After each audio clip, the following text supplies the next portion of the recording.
Say bye. Awesome. Good. They're okay. So I feel like I read that you do it a lot in the car with me, right? We do. So we used to do the rosary in the car, like first thing before we could listen to music. That was my Yeah. Like I remember like reading that about somewhere, like you had shared that, and I remember it.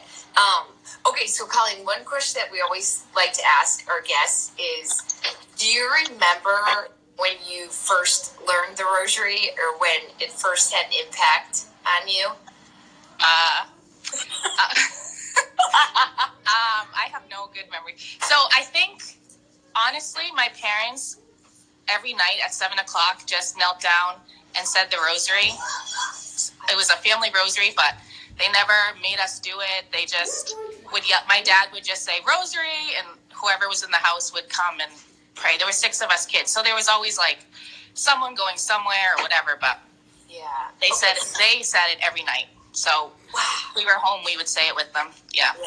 I just love that so much. So we've gotten now in the habit where like we don't even want to like fight our kids anymore. And I think that's what we need to do. It's just like pick a time and 10 just say it and say rosary, and then they come. Because I almost think it's more impactful that they see us doing it, exactly, more so than like pushing them to like, you're not doing it this way, or you need to be quiet. Sit still, because it becomes like more combative. But for those of you that don't know, Colleen has, you have 6 or you have 7? 7. You have 7, that's right. Okay, and what are the ages again? Oldest to youngest? My oldest is about to turn 17 this month. Woo. And youngest is 3. Wow. And then both Colleen and her husband, you both work full time, right? Yep. Yes. And you both work in the school? Yeah, so my husband's the head of theology at our Catholic high school, and I'm the business manager there. Yeah. So I'm always like following Colleen as to like how they do it, because you guys are both, obviously, you're at school from 8 Yeah, I mean, 5. I think we can do it because of the school schedule. It's a lot easier. We're both done at, I'm done at 3:15, so that's very, very helpful. Okay, yeah, that is helpful. Yeah, so, I mean, I think in an ideal world, I'd want to wake up early and exercise and do my prayers and all that stuff, but our mornings are like chaos to the extreme. We're out of the house by 6:45, all 9 of us. Like, it's chaos. So, oh my goodness, we have to do all that other stuff afterwards, but we do have the time afterwards. So it's nice to have that balance after. Right. How do you do like the activities with all the kids? So 17-year-olds, so they're driving. Maybe that helps. Yeah, he just started driving, so that's huge. We have a lot of rules. We say no to a lot of things. Yes.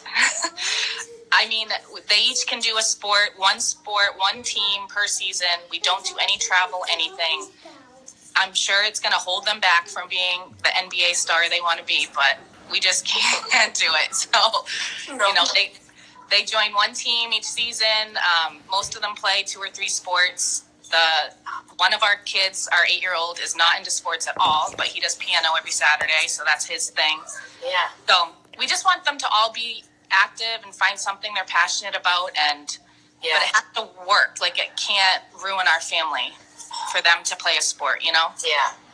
So what happens for us is I always describe it as like it really disrupts the peace in our home, but it does get to an age where it's important. Like, we have an 11-year-old and a 10-year-old, and so it is good for them to be on teams and have something outside of the home. But what happens is you have, like, you're both rushing to get home, and then you've got one shuffling one off, or you can carpool, but then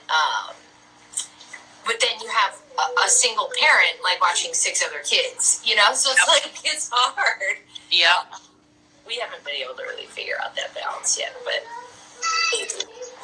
I think you have to look at it as like it's a season in your parenting life. Like, when your kids are all little, it's very hard. I felt very like stuck at home with nothing to do, and then all of a sudden you have this like explosion, like too much to do, driving everyone everywhere.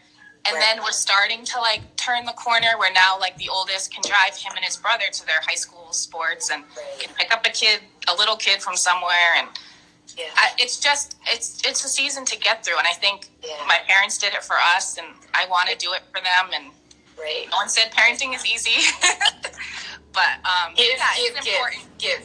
It is. Yeah, it's just the way you give. And I think we definitely make date nights a priority. We try to reconnect every night. We walk our dog for like an hour every night in the pitch black, but that's where we can talk away from all the little ears and, discuss the day and our plans and all that. So that's really nice. Okay. And then you also like no screens, right? During the school week? My kids are probably like, yeah, that's what she says. Oh, okay. All right. Okay, so you were like totally normal, like in that a lot of us moms, like we have these visions and then like life happens, and then sometimes like we're really good at that. Like Lent last year, we totally got rid of them, and I loved it. Like I would love to do it again, but that's the ideal. That's our rule in the house, that during the week there's no screens. The reason it's gotten kind of hard is because the older kids have to be on laptops for school, and they have phones, and it's like, well, I need to text my friend about chemistry homework, and how can we be like, no, you can't do that. So that part of it is getting harder. We use Covenant Eyes on our computers, and that really helps them navigate. Okay. Covenant Eyes? Covenant Eyes. Yeah. That's a good, like IT security or... Yeah, you just let them get on certain websites, and you get a report every week of what your kids have looked at. So it's more of a deterrent for them, just knowing like someone's watching. And Yeah. Covenant. Writing it down. Okay. Yeah, so that's been good. And the little kids are allowed to watch a half-hour TV show after like bath and pajamas and all that stuff during the week. Yeah. So if the teenager wants to go watch an episode of Pete the Cat, then so be it. But it's not like they're picking what they want to watch, Yeah. I always like voice that I'm like very anti-screen. My kids know I'm anti-screen. My 8-year-old even said the other day, he was like, Mom, I think you might hate screens more than you love God. Like, he was trying to make a statement, like, how much I hate them, but we definitely still get seasons where, like, they're watching TV all day on a Saturday or something, so I say it, I don't want people to think, like, that's the ideal, but often that's not what happens. But, like, when you're pregnant or you're with a sick kid, or like there's definitely times you need them to just sit and chill out. I mean, that's life. I know. Yeah. When everything's going good and you can like take them out and do things with them and have a plan, it's like, okay, no screens today, and you feel good about that, but that's not always life. I know. Yeah. So that was your husband that joined us? Yeah, and he's like walking around. Okay, making me nervous. So much. It's just so nice to see you guys like praying together as a family and your kids. It was so nice. Thank you. And they were so good.